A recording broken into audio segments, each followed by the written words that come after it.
Administration Law 2. Today's subject is the sources of law, on what is legislation, different kinds of legislation, supreme legislation, subordinate legislation, and essential features of delegated legislation, and reasons for the growth of delegated legislation, and demerits of delegated legislation. Friends, my dear, my name is Umesh Rao. Today we will discuss the sources of law. The sources of laws are: 1. Legislation, 2. Precedent, 3. Customs, 4. Agreement. What is legislation? Legislation means law making. In India, it may be by parliament or assembly. Precedent. What is precedent? Precedent means earlier case laws. It is earliest decided by the courts. Customs. It is a customary law. And another is a convention law or agreement, means written words. Parties are bound to accept. So, what is legislation? Out of the above four sources, legislation is treated as supreme source of law. It is called enacted law. So, legislation is a Latin word. Legis plus lation. Legis means law. Lation means make. So, it is law making. So, legislation means making or setting of law. Now, kinds of legislations. There are two kinds of legislation. One, supreme legislation. Second, subordinate legislation or delegated legislation or administrative legislation. Kinds of supreme legislation: public law and private law. Now we will discuss about supreme legislation. What is supreme legislation? It is a parliament is sovereign. In India, it is a parliamentary sovereignty. Parliament is supreme. Legislature is supreme. So, supremacy of parliament, supremacy of legislation, it says supreme legislation India. So, parliament is supreme to all other government institutions, including executive and judiciary, because parliament members are directly elected from the people.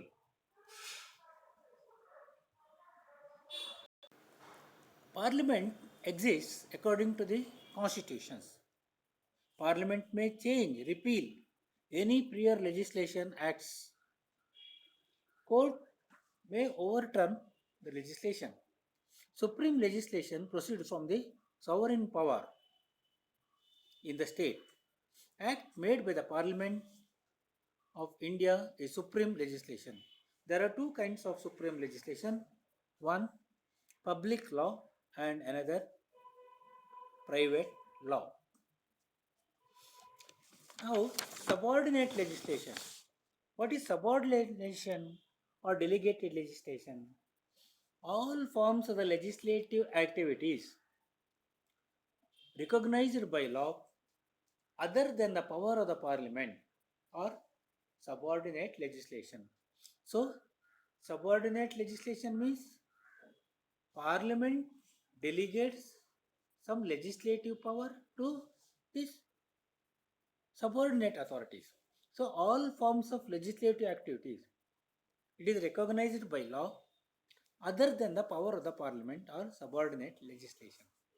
All the subordinate legislations are subject to parliamentary control. So, any law made by the subordinate authority for which there is no authority, it will be void.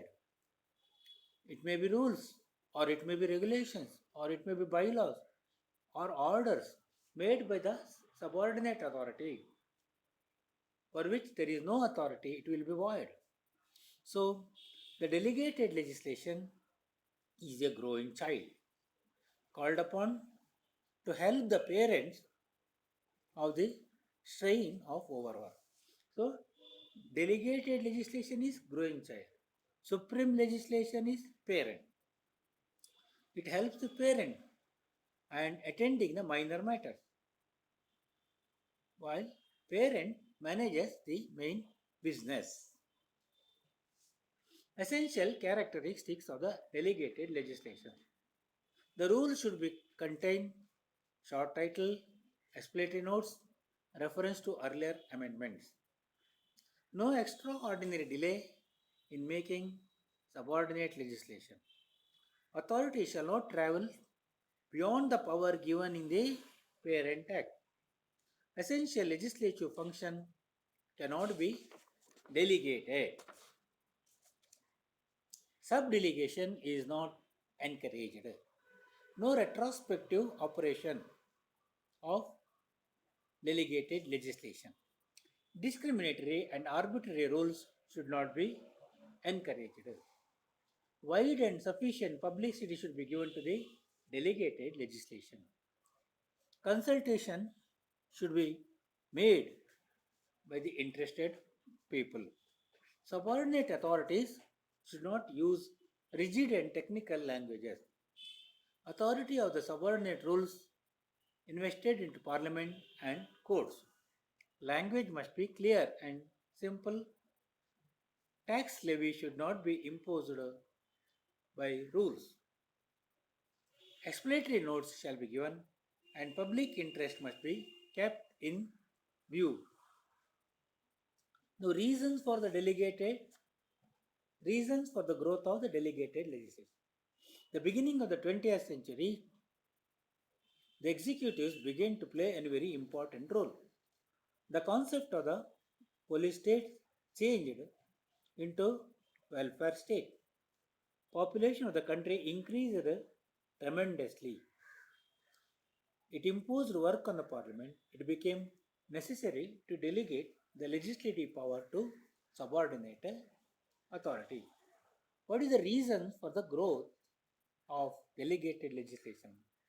First one, this pressure on the parliamentary time, because time is very precious. Second, technicality of the subject matter. Third, flexibility. Fourth, experiment. Fifth, emergency cases. Sixth, speediness.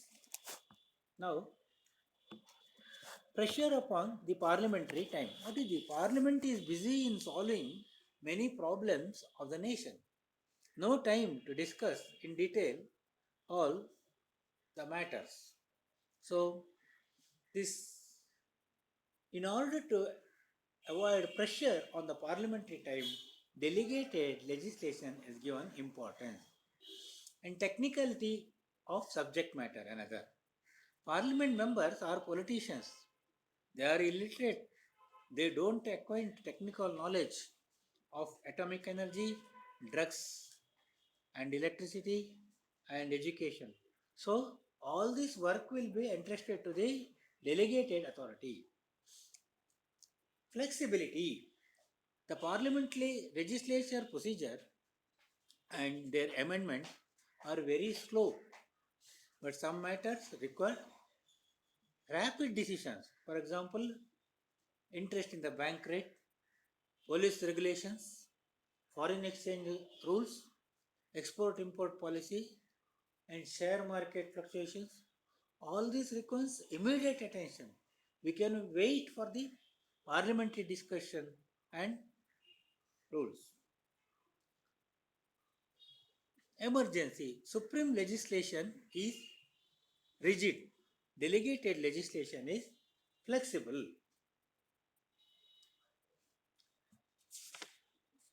During the period of emergency or war, nation requires immediate steps to prevent the disturbances. So, this delegated legislation will serve the purpose. Speediness is the merit of the delegated legislation. So, it does not require time, lengthy procedure, etc. Now, What is the demerits of the delegated legislation? First one, codification. Codification is very difficult task in delegated legislation. Why? Every day, all over India, thousands of orders, thousands of the rules, thousands of the notifications are issued and published by various departments. Now, how to compile it, how to codify it? It is very difficult to get the copies of such delegated legislation from all the department. Coordination, second one. Subordinate legislation is the product of several departments. There will be no coordination between the department. Third one is the rigid bureaucracy. Rigid bureaucracy is the problem in administration. Subordinate legislation is created by the bureaucrats. Some clauses put by the bureaucrats, it is only to increase the inconvenience to the public. Third one, supreme legislation is a direct result of debate. It is between the ruling party and opposition party. The defects of the legislations may be rectified during discussion and debate. Third one, subordinate legislation is ultra vires. Delegated legislation sometimes is an act in excess of authority conferred by supreme legislation. Excessive delegation is more harmful. There is a change. There is a charge of misappropriation by the officials. And